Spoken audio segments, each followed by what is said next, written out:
All right. So, Trev, once upon a time, we have SDN or software defined networks. What else? NFV, network automation and network orchestration. These are all the rage. This is the time when virtualization was the thing. But then cloud tech stole the spotlight.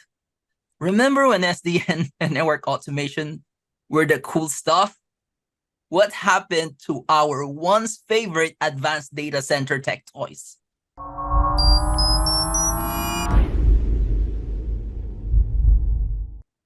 This is an incredible question because this goes back. I remember when I just got my CCNA. There was I don't know if anybody listening has heard, there's this other networking podcast called Packet Pushers. And I was like a huge fan of Packet Pushers. And that's all they would talk about all day long was software-defined networking, NFB, primarily focusing on VMware NSX, Cisco ACI, and then like a lot of, I heard some things stuff like Aruba and other companies. But anyway, it was a really, I think there was a lot of promise in that technology because at this point in time, when SDN was really gaining on, networking was seen as a bottleneck towards like innovation, right? That's why people grabbed onto it, because when it came to building applications and launching applications, most networks weren't automated before SDN.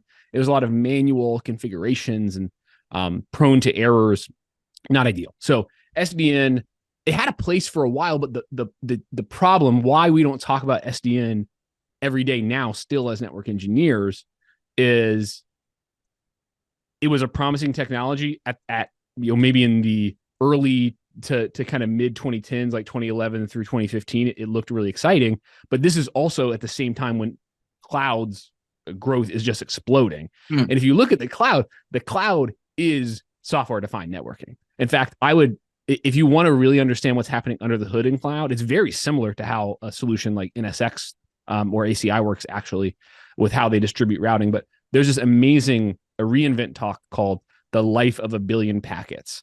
Check that out if you want to get a sense of kind of how SDN was taken and then kind of forklifted and just applied into the cloud. So now when you build in cloud, when you spin up a new subnet, a new VPC, you attach a EC2 instance to your subnet, that is software-defined networking, just kind of on steroids.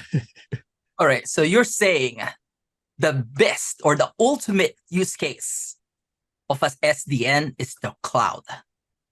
100%. And it kind of always has been, right? Because SDN was a technology really focused at large companies or service providers that are needing to spin up environments for teams or customers that they're hosting for. That is exactly what the cloud does, but at a much more massive scale. So yeah, absolutely. I think for now anyway, until the next big shift in tech happens, cloud seems to me like the final form of SDN, at least for the time being. All right. I remember back 2015's, more or less 2015's, SDN was the big buzzword, right? Yeah. And a lot of companies are involved. So we have Cisco, of course. We have VMware. And there's also open source OpenStack. Okay, what else? Docker and Kubernetes also join in with the conversation. And as a network engineer, as a tech professional, I don't really know what to focus. Is it VMware, Cisco, open source? People were confused, but at the same time, we were excited about it. Yeah. I remember that because you kind of had to pick a platform back then in a certain sense. And they all were unique. Their architectures were slightly different. I dove deep into NSX and OpenStack. I by the way, just as an aside, loved OpenStack because it was the first thing I ever touched that felt like infrastructure as a service, where you're like, I want a network, I want a load balancer, I want a firewall. And it just automated it all. So, but yeah, no, I think that's true.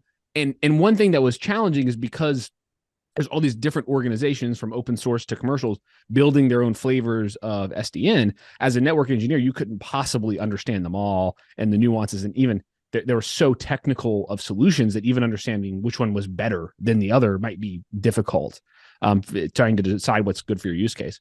What I find really cool about like SDN in a cloud context is like, if you learn for example, AWS cloud networking, the interface of it, the way you interact with it is very similar at a fundamental level to other cloud networking, right? So you don't have to go there's not such a big difference from learning these two different types of network solutions. If you learn a single implementation of cloud networking, you're going to have a really good sense of how all cloud networking works.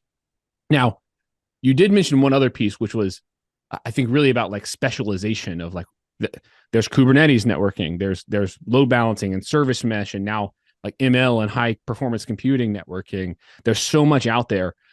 I think that this is a challenge, not just for network engineers, but for everybody in tech. Tech is so big, so amazing, and so complicated that sometimes picking what you want to focus on is difficult. The best advice that I don't like to suggest people focus on like the hype thing or like the thing that the industry is talking about. I always suggest really go inward, and when you find a topic that gives you some spark, that gets you excited, that really feels like something that you would like to learn more about, that's your cue to dive in. For me, that happened with Kubernetes networking a few years ago, and now I'm focusing a lot more on like AI and ML. But that's the best tip I have. And I think as long as you're constantly learning a little bit every day or every week, you're going to be in a really good spot in this field and in this industry. All right, cool. All right, last part of this discussion, the network automation.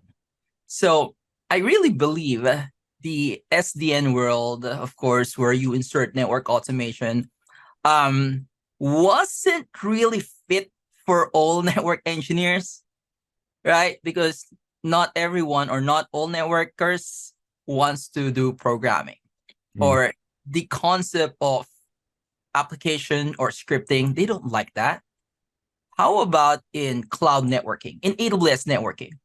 Do they really need to learn Python or Ansible? It's a great question. So one amazing shift that's happened in the last like 8 years or so is this concept of infrastructure as code, which I love IAC, infrastructure as code, as a networker, especially because if you're a network engineer, very likely that you're familiar with the config file, right? You've got this line of 1,000 things, and it's basically the state of the device that you're configuring. Let's talk about, like, in the context of a Cisco device, you've got your Cisco iOS config, your like writing that config, copy, run, start, like all these things to basically make sure that the state of the device is how you want it. I think of infrastructure as code as effectively the same thing for cloud. And what's great is you don't really need to go super deep into programming. It's actually, infrastructure as code to me feels much more like a config manifest for like a load balancer or a firewall or a network device than it does feel like scripting or writing code.